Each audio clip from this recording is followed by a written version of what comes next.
L'Évangile de Luc, chapitre 10. Après cela, le Seigneur désigna encore 70 autres disciples, et il les envoya 2 à 2 devant lui dans toutes les villes et dans tous les lieux où lui-même devait aller. Il leur dit, « La moisson est grande, mais il y a peu d'ouvriers. Priez donc le maître de la moisson d'envoyer des ouvriers dans sa moisson.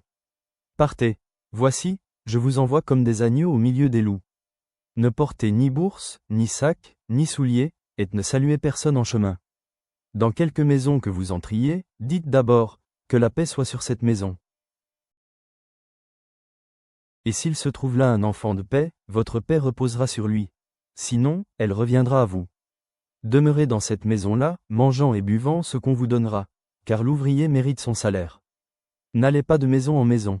Dans quelque ville que vous entriez, et où l'on vous recevra, mangez ce qui vous sera présenté, guérissez les malades qui s'y trouveront, et dites-leur, le royaume de Dieu s'est approché de vous. Mais dans quelque ville que vous entriez, et où l'on ne vous recevra pas, allez dans ces rues, et dites. Nous secouons contre vous la poussière même de votre ville qui s'est attachée à nos pieds. Sachez cependant que le royaume de Dieu s'est approché. Je vous dis qu'en ce jour Sodome sera traitée moins rigoureusement que cette ville-là. Malheur à toi, Chorazin. Malheur à toi, Bethsaïda. Car, si les miracles qui ont été faits au milieu de vous avaient été faits dans Tyr et dans Sidon, il y a longtemps qu'elle se serait repentie en prenant le sac et la cendre. C'est pourquoi, au jour du jugement, Tyr et Sidon seront traités moins rigoureusement que vous. Et toi, Capernaum, qui a été élevé jusqu'au ciel, tu seras abaissé jusqu'au séjour des morts. Celui qui vous écoute m'écoute, et celui qui vous rejette me rejette, et celui qui me rejette rejette celui qui m'a envoyé. Les 70 revinrent avec joie, disant, « Seigneur, les démons même nous sont soumis en ton nom. » Jésus leur dit, « Je voyais Satan tomber du ciel comme un éclair. Voici, je vous ai donné le pouvoir de marcher sur les serpents et les scorpions, et sur toute la puissance de l'ennemi, et rien ne pourra vous nuire. Cependant, ne vous réjouissez pas de ce que les esprits vous sont soumis, mais réjouissez-vous de ce que vos noms sont écrits dans les cieux. » En ce moment même, Jésus tressaillit de joie par le Saint-Esprit, et il dit, « Je te loue, Père, Seigneur du ciel et de la terre, de ce que tu as caché ces choses aux sages et aux intelligents, et de ce que tu les as révélées aux enfants. Oui, Père, je te loue de ce que tu l'as voulu ainsi. Toutes choses m'ont été données par mon Père, et personne ne connaît qui est le Fils, si ce n'est le Père, ni qui est le Père, si ce n'est le Fils et c'est lui à qui le Fils veut le révéler. » Et, se tournant vers les disciples, il leur dit en particulier, « Heureux les yeux qui voient ce que vous voyez. Car je vous dis que beaucoup de prophètes et de rois ont désiré voir ce que vous voyez, et ne l'ont pas vu, entendre ce que vous entendez, et ne l'ont pas entendu. » Un docteur de la loi se leva, et dit à Jésus, pour l'éprouver, « Maître, que dois-je faire pour hériter la vie éternelle ?» Jésus lui dit, « Qu'est-il écrit dans la loi?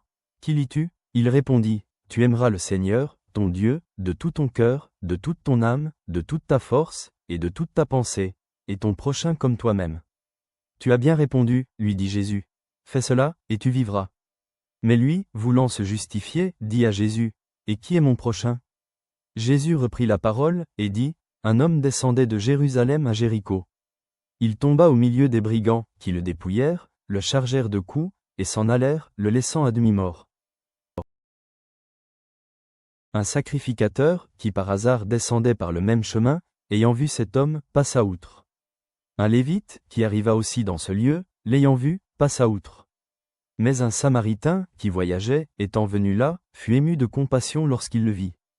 Il s'approcha et banda ses plaies, en y versant de l'huile et du vin. Puis il le mit sur sa propre monture, le conduisit à une hôtellerie, et prit soin de lui.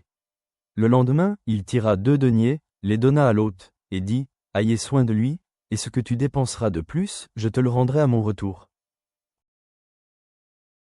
Lequel de ces 3 te semble avoir été le prochain de celui qui était tombé au milieu des brigands? C'est celui qui a exercé la miséricorde envers lui, répondit le docteur de la loi. Et Jésus lui dit, « Va, et toi, fais de même. » Comme Jésus était en chemin avec ses disciples, il entra dans un village, et une femme, nommée Marthe, le reçut dans sa maison. Elle avait une sœur, nommée Marie, qui, s'étant assise aux pieds du Seigneur, écoutait sa parole. Marthe, occupée à divers soins domestiques, survint et dit, « Seigneur, cela ne te fait-il rien que ma sœur me laisse seule pour servir? Dis-lui donc de m'aider. » Le Seigneur lui répondit, Marthe, Marthe, tu t'inquiètes et tu t'agites pour beaucoup de choses. Une seule chose est nécessaire. Marie a choisi la bonne part, qui ne lui sera point ôtée. Seigneur, ayant envoyé les 72 et te réjouissant dans le salut, envoie des ouvriers dans les champs de moisson des peuples non atteints. Haïmes nos prochains comme le bon Samaritain dans les crises des immigrants. Privilégie les joies éternelles au succès mondain. Révèle les vérités aux humbles. Nous scellons cette prière dans la foi et l'action de grâce. Amen.